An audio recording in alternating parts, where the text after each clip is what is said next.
Eh bien bonjour chers amis auditeurs de Radio Courtoisie, bienvenue dans ce libre journal de géopolitique profonde et nous sommes tous fidèles au rendez-vous. Et tout d'abord évidemment Arnaud à la technique que nous remercions. Et puis toujours ce duo d'enfer au standard pour recevoir vos questions, observations, satisfactions comme mécontentement, demande de précision. C'est Patrice et Sylvie qui sont au standard prêts à répondre au téléphone ou à recevoir vos courriels électroniques. Et puis donc à ma gauche, Lara Stam. Bonjour Lara qui m'assistera aujourd'hui. Bonjour Nicolas, bonjour chers auditeurs. Tout d'abord, merci pour le samedi dernier, pour vos messages, votre présence nombreuse et puis tout ce qu'on a pu recevoir comme orientation sur cette entre guillemets matinale de géopolitique profonde sur Radio Courtoisie. On vous remercie chaleureusement. Est-ce que vous êtes allé communier, Lara ? Non. Bon. Moi non plus. Rappelez-vous ce qu'on a pu apprendre par mon baptême arménien. En fait, je suis hérétique vis-à-vis de l'Église catholique traditionnelle. Ah, ça, c'est un ami d'un patron d'émission chez qui nous avions dîné, dont en effet, le prêtre avait été très en colère. Il m'a refroidi et voilà. Sur depuis, mon baptême arménien. Mais bon, c'est pas grave, ça arrive. Ça arrive. Voilà, il s'en remettra. Raphaël Beslu, directeur de publication de Géopolitique Profonde. Donc, on fait le tour de l'équipe avant de présenter l'invité du jour. Bonjour Raphaël. Bonjour Nicolas, bonjour à tous les auditeurs de Radio Courtoisie et merci pour l'invitation. Raphaël, je crois que nous sommes en novembre et en novembre, plus directeur de publication, entre autres, une des publications de Géopolitique Profonde, c'est son magazine mensuel, sa revue, mensuelle, et je crois qu'il y a la revue de novembre qui est arrivée. Tout à fait, elle vient de sortir, elle est en cours de livraison pour tous les abonnés à la revue et nous sommes très contents parce que, encore une fois, c'est une revue qui va être très intéressante. On a Gérard Chevrier qui nous parle de l'arsenal nucléaire français. On a Pierre Hillard qui met les pieds dans le plat avec un sujet un peu tabou dans les médias alternatifs ou dissidents, mais qu'il faut oser aborder sur les Lubavitch. Laurent Ozon, comme d'habitude, qui nous propose des articles très intéressants en technosciences. Là, c'est la révolution des champignons. Et après, de l'économie, la décentralisation, importante pour tous ceux qui s'intéressent à l'évolution de la finance internationale. Merci Raphaël. Alors l'invité du jour qui a déjà des remarques à faire, c'est Pierre Jovanovic, le magnifique. Comme on parlait de nucléaire et puis ensuite des champignons derrière, donc je me dis c'est tout à fait logique. Elle est Lubavitch. De toute façon, Pierre n'en manque pas une. On se souvient encore de la dernière sur le harcèlement. C'est un cocktail explosif, Lubavitch, champignons, nucléaire. Voilà, c'est ça. Surtout que les Lubavitch, ça pourrait mettre en colère Vladimir Poutine, première puissance ou deuxième puissance nucléaire et militaire au monde. Donc Hillard déclare la troisième guerre nucléaire mondiale.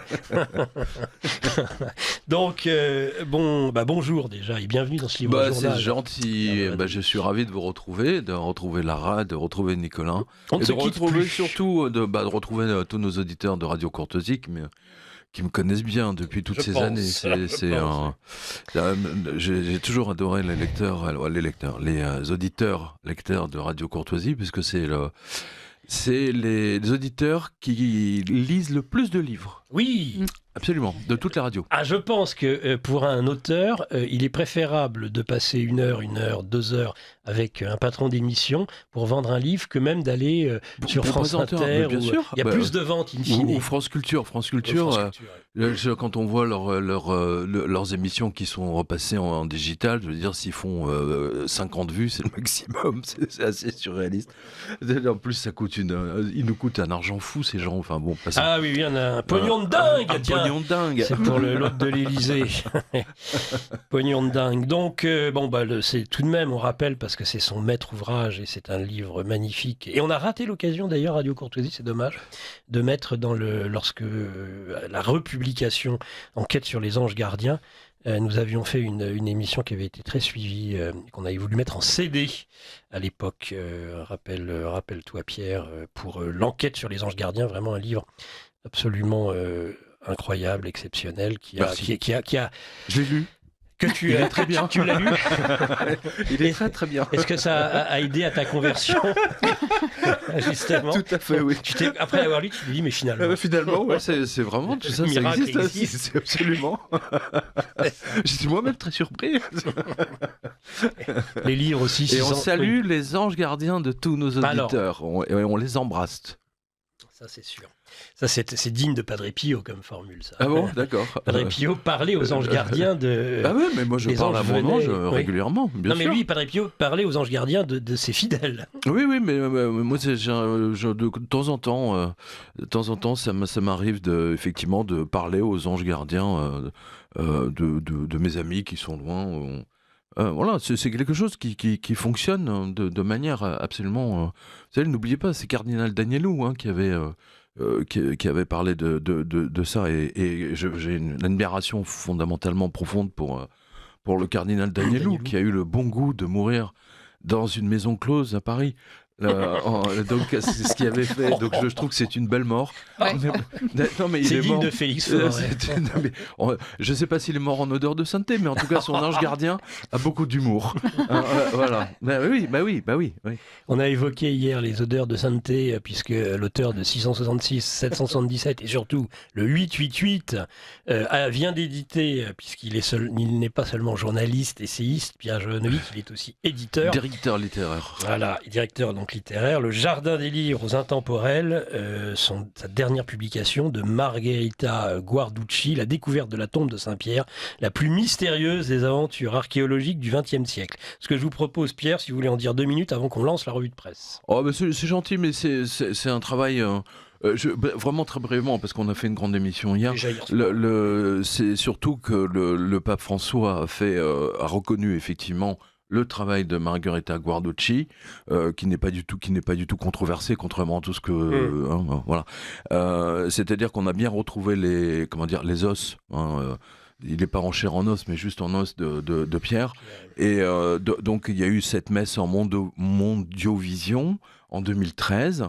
En direct d'ailleurs, qui a été retransmise directement du balcon, et avec une caméra qui était fixée sur l'obélisque, parce que c'est là où Pierre a été crucifié, donc tête en l'envers ou pas, peu importe. Voilà, et ça a été retransmis dans le monde entier, sauf effectivement en France. Voilà, donc c'est pour ça que beaucoup de gens sont passés. Il y a des lecteurs qui me disent, mais je ne savais pas que le pape avait ça a été reconnu officiellement. Voilà. Oui, contrairement au soir de Turin, où peu importe les doutes. Bon, oui, il y a des là, doutes au moins de là, il y a l'Église, pas ça c'est sûr. Voilà, au moins l'Église On doute. ne doute pas de sa propre fondation. Voilà, on est content. Exactement. Quand Mais même. non, mais ils doutent. Attends, il y a énormément de prêtres qui doutent. Je veux dire, nombre de prêtres qui disent, enfin, je suis devenu prêtre juste pour avoir un statut social. C'est bon, on les connaît. Et puis il y a des archéologues qui instillent le doute. On parle surtout l'archéologue israélien Jacobici, Simcha Loub, je me souviens plus de son nom. Enfin bon, peu importe, on le retrouve dans la découverte de la tombe de Saint-Pierre et surtout dans 888. Je montre que ces gens ont fait un travail de sape absolument remarquable. En disant que le Christ était descendu de la croix, qu'il est parti prendre sa retraite dans un kibbutz. Sa croix sous le bras. Grosso modo, oui, il a pris. C'était un peu l'idée de. C'était un peu l'idée d'ailleurs de Kazantzakis, La dernière tentation du Christ, qui est l'un des plus beaux livres que j'ai jamais lu. L'idée en fait, c'est que le temps s'arrête et qu'il y a deux alternatives, c'est-à-dire que d'un côté le Christ meurt sur la croix et puis de l'autre le diable. Lui montre un chemin alternatif, c'est-à-dire qu'il descend de la croix, il va épouser Marie-Madeleine, etc. Bien sûr. Voilà, c'est formidable, c'est un livre magnifique. C'est écrit, ce livre devrait être donné en communion à la messe, tellement c'est beau. Et les traditionnalistes cathos, d'abord ils n'ont pas le livre, donc ils ont posé des bombes dans les cinémas quand le film est sorti. C'est assez triste, alors que Kazantzakis, c'est un des plus grands auteurs que la Grèce ait eu. D'ailleurs, à Chypre, vous avez l'aéroport Kazantzakis, ou à Rhodes, je ne sais plus. Enfin, non, c'est à Chypre, je crois. L'aéroport Kazantzakis. Donc, vous voyez, c'est aérien, comme style. Enfin, c'est un récit imaginaire, puisque eh bien, Bien sûr, réel, l'archéologie permet de... Absolument, Voilà.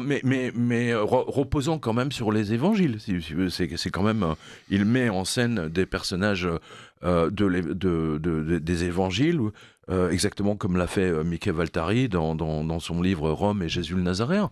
Enfin, je veux dire, ce qui est imaginaire, c'est la tentation. Ça, il la présume peut-être, mais Mais pas nous de sommes ce qui est tous écrit. humains, on a tous eu des tentations. Mais vous ne comparez pas au Christ quand même. Non, je parle Pierre pas Jovanovic. je parle de nous, hein, parce que la spécialité des curés, c'est toujours de nous accuser de tous les péchés du monde, etc.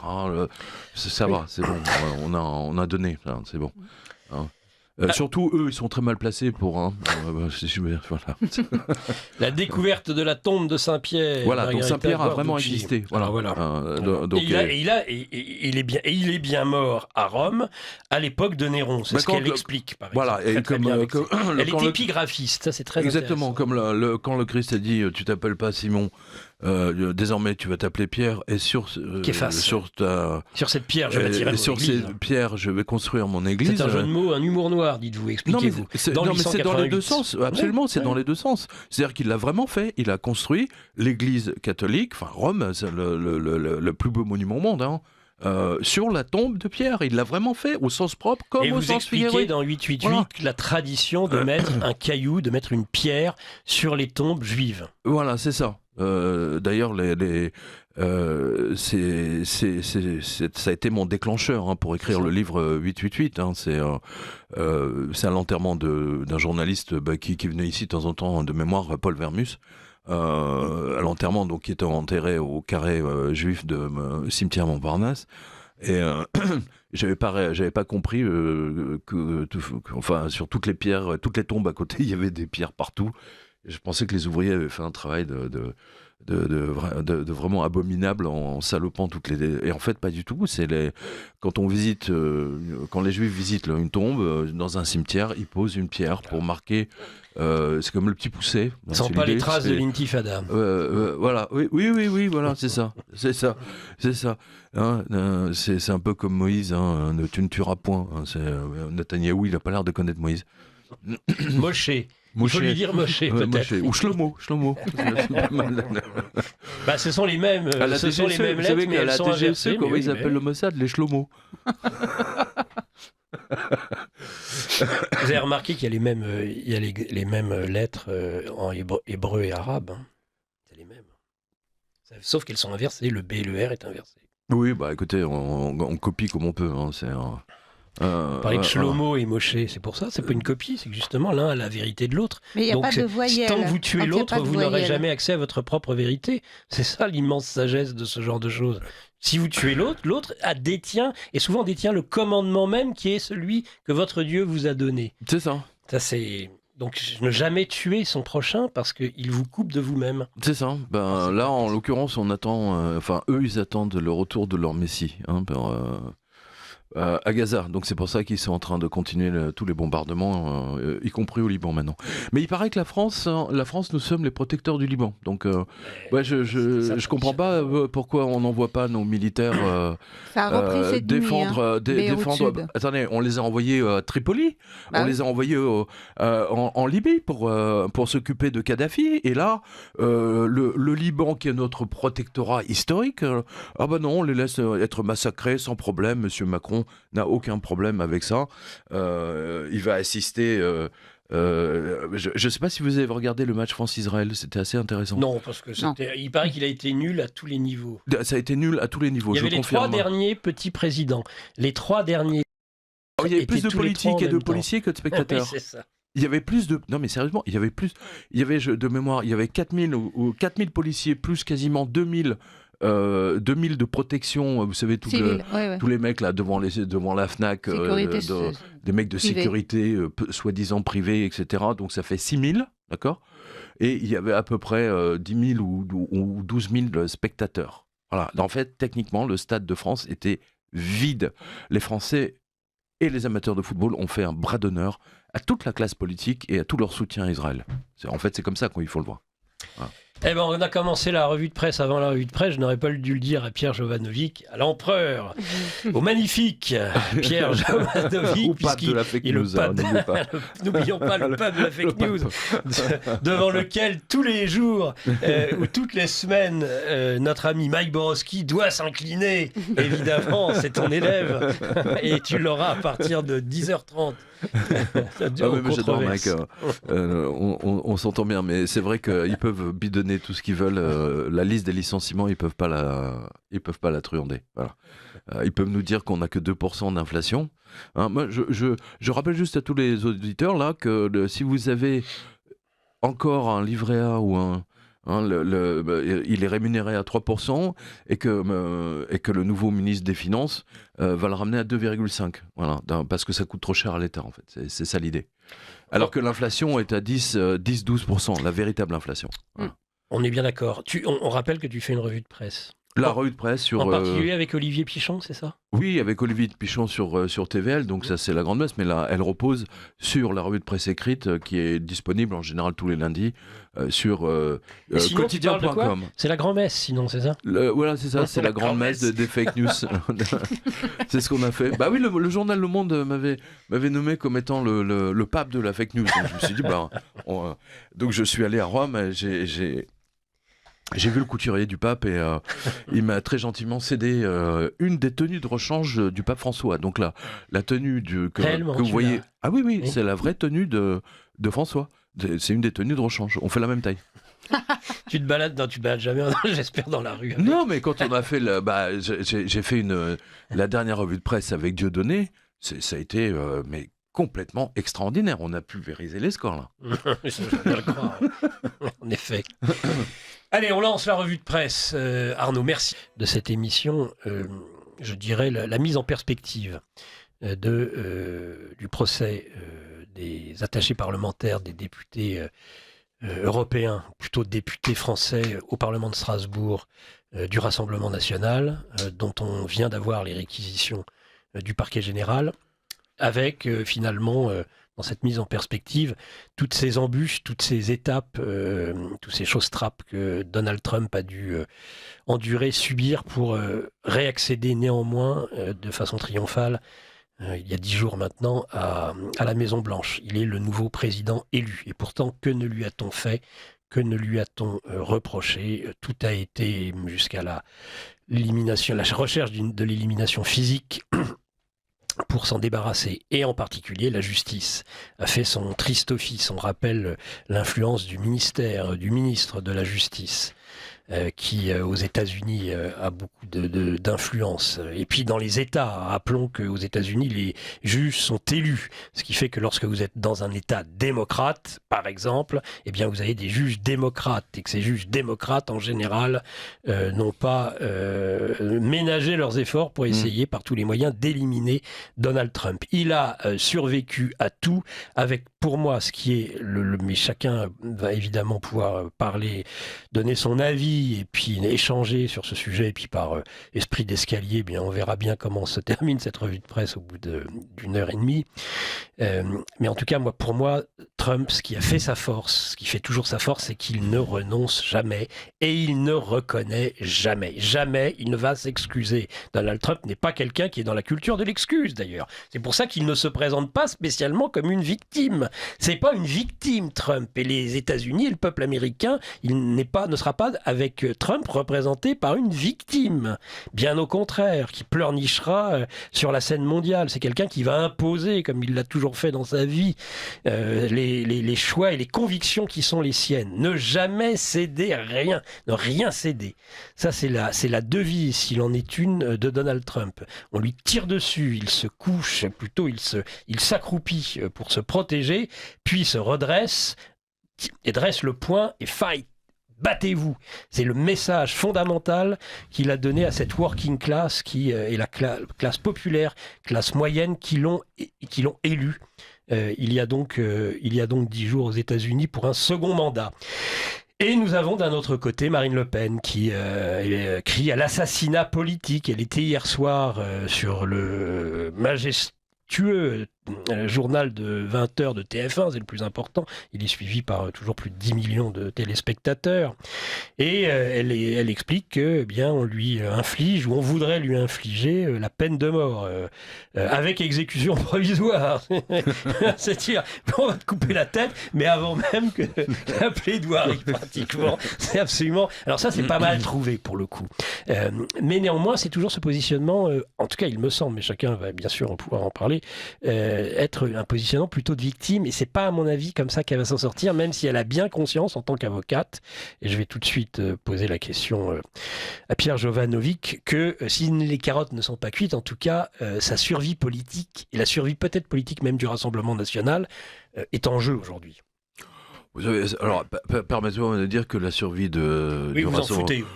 Non, la survie du Rassemblement national, je veux dire, ça fait des années qu'ils sont dans la survie, on va dire ça comme ça. Ils sont d'ailleurs devenus paranoïaques à cause de ça.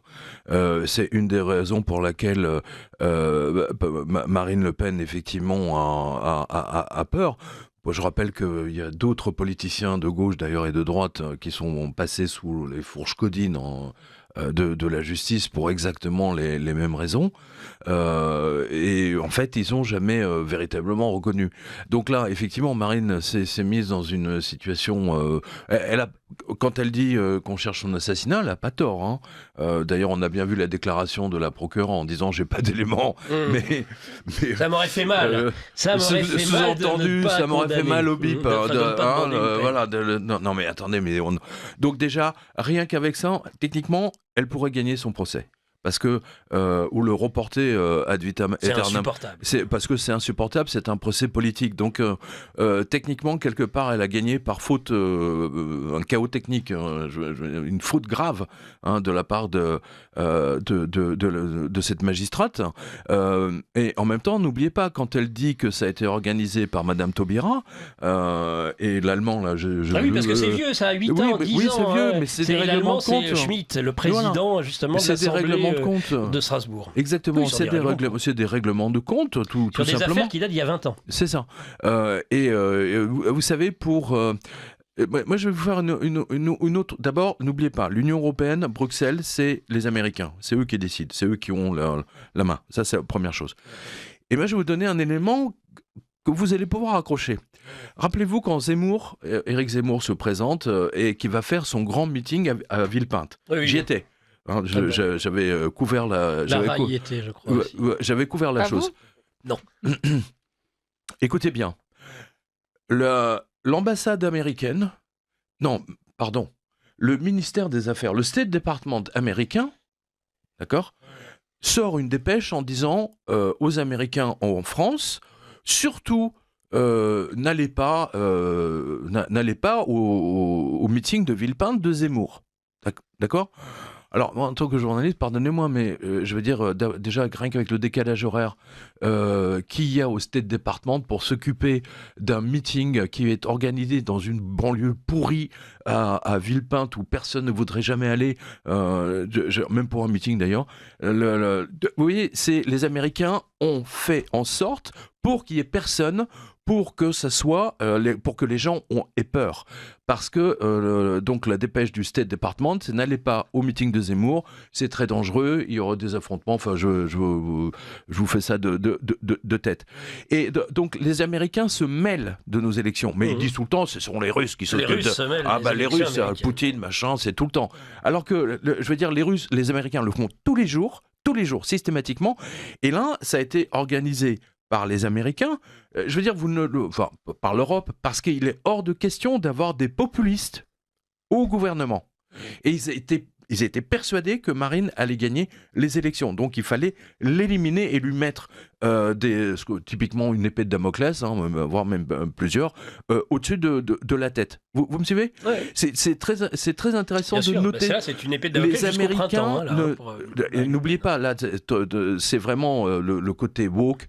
Et je veux dire, mais quel homme de permanence, quel diplomate de permanence à Washington, d'accord, à 3h du matin, va dire oh, attention, c'est extrêmement dangereux, alors que dans tous les autres pays au Moyen-Orient, les mecs étaient bombardés, enfin les bombes volaient tranquillement. Mais non. Vous lui avez dit ça, c'est interdit. Zemmour ? Bah, il le sait, à l'époque, oui, on en a parlé. Oui. C'est bizarre parce échangé. qu'il considère que c'est la guerre en Ukraine qui lui a fait perdre l'élection. Ah oui, mais ça, c'est son problème. Bah, moi, j'invite nos auditeurs à aller sur jovanovic.com. Oui.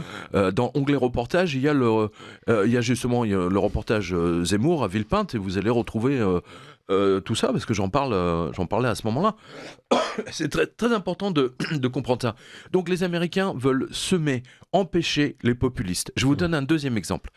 Et après, on revient sur Marine Le Pen. Oui, mais on est sur Marine Le Pen. Ouais. On est sur Marine Le Pen, n'oubliez pas.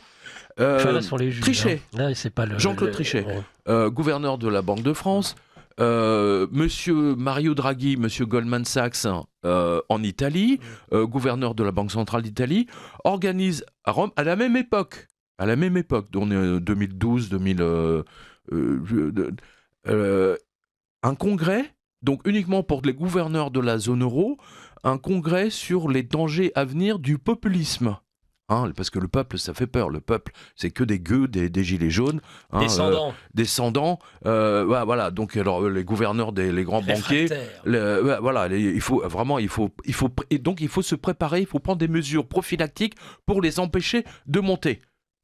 Voilà, donc c'était effectivement. Et pourquoi ils le savent ? Parce qu'ils ont volé l'argent du peuple pour sauver les banques en 2008 et 2009. Et ils savaient que le fait qu'il n'y ait plus d'école, qu'il n'y ait plus d'entretien de route et surtout la suppression de tous les lits dans les hôpitaux et des médecins, tout ça, qu'à un moment donné, le peuple va s'énerver. C'est sûr.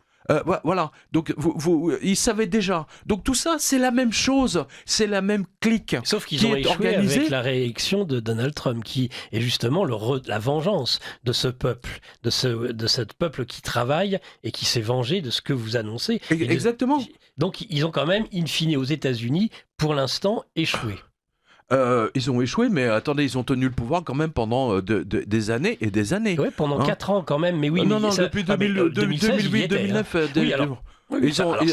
ça fait quand même pendant 10 ans ils ont volé l'argent du peuple. Je vous le rappelle. Mais le peuple, oui, mais moi la différence, Pierre Jovanovic, et c'est ça le thème de l'émission que j'aimerais vraiment instiller dans les esprits, c'est la différence entre la France et les États-Unis. Je rappelle, en 2016, nous avons l'élection de Donald Trump et nous avons le Brexit. L'année d'après, 2017, punaise, j'ai failli être grossier. On a Macron et là. On nous explique, et après l'assassinat politique de François Fillon, vous vous rappelez ? Exactement, très bien. Et là, 2024, on a l'élection de Trump, on a Poutine et la Russie qui va gagner la guerre en Ukraine, l'OTAN qui va se retrouver en grande difficulté, l'équivalent d'un Brexit. C'est-à-dire, et je crains qu'en 2025, on est à Tal, en France, parce qu'on ne sait pas se défendre. Le peuple, parce que les représentants, il ne faut pas incriminer le peuple, comme ils le font sans arrêt. Là. Exactement. Mais j'ai entendu, juste je fais une parenthèse, j'ai entendu Christine Ockrent, donc je rappelle, il y a 8 ans déjà, elle avait dit que c'est mathématique, Hillary Clinton va gagner, donc pour vous montrer à quel point elle est nulle. Et là, elle nous avait expliqué que, effectivement, Kamala Harris allait gagner, c'était obligatoire. Et donc hier, elle s'est ramassée, mais elle a expliqué que c'est que des gens sans diplôme, c'est que des gueux, des descendants qui ont voté pour... Des ordures qui ont voté pour Trump. Là où Marine Le Pen fait une grosse erreur, à mon sens, allez-y. Son équipe. Autant Trump s'est occupé effectivement avec les médias alternatifs, autant l'équipe de Marine Le Pen a un mépris complet des médias alternatifs. Et ils sont passés complètement à côté. Parce que l'équipe qui est autour de Marine Le Pen, c'est des vieux qui ne savent, qui sont toujours branchés sur TF1 d'il y a 30 ans. C'est un peu comme Charles Le Gave qui vous parle d'Air Liquide. C'est le seul truc dont il vous parle, Air Liquide. C'est un peu l'idée. Vous voyez, ils sont trop en retard. Marine Le Pen fait cette erreur. Jordan Bardella, lui, ne l'a pas faite. Lui, il communique à fond sur tous les réseaux sociaux. Il a encore un peu de mépris de classe pour les médias alternatifs. Voilà. Je rappelle. Oui, ou mépris de parvenu. Parce que classe, je sais pas, c'est plutôt un parvenu. Excusez-moi si j'ai envie d'être méchant. C'est la même idée. Mais parvenu, ça veut dire ça veut dire. Et donc là, effectivement, elle risque de perdre. Et le Rassemblement, effectivement, risque de passer à l'as. C'est une certitude. Maintenant, c'est un règlement de compte et c'est Macron qui va décider. Ou plutôt le ministre de la Justice. Migaud, il est aux ordres de qui voilà. Barnier, il est aux ordres de qui Comme c'est un procès politique, de toute façon, c'est eux qui vont décider. Et in fine, comme Macron ne fait qu'obéir, grosso modo, aux Américains, pour la quasi... Regardez toutes les entreprises qu'il a vendues, dont on a donné les autorisations de vente, et des trucs stratégiques, vendu aux Américains. Moi, je vous rappelle qu'il a été élu avec l'aide, justement, de tous les médias américains, de tous les médias en France qui sont financés par les Américains. Vous prenez un truc comme le Bondi Blog, c'est financé par les Américains, je vous le signale. Voilà, Bondi Blog. Non, mais vous avez vu le contenu du Bondi Blog? Mais c'est n'importe quoi. Bondy, la ville de Bondy. La ville de Bondy, oui. Mbappé, ça s'appelle Bondi Blog. Oui, mais les c'est les trucs de gauche. Voilà. C'est ça le problème du RN, c'est qu'ils ne vont pas dans les médias, ils ne vont pas au contact. Véritablement, ils restent et ça c'est la paranoïa qui a l'essence même de la naissance du Front National et du RN dans l'absolu. Et vous appelez à la mise en place d'un euro numérique. Absolument. Nos élites déroulent leurs plans contre nous. Mais nous aussi on a des plans contre eux. Déjà au travers de nos émissions avec une revue de presse économique pour faire le point avec vous, puis dans notre revue mensuelle avec des analyses financières et des solutions de décentralisation, et surtout dans notre stratégie anti-CBDC. Plus de 3 heures de contenu exclusif et gratuit pour apprendre concrètement à préserver votre épargne. Au programme, protection anti-crise, anti-banque, anti-État et bien d'autres solutions. Le temps joue contre nous, mais on peut se défendre.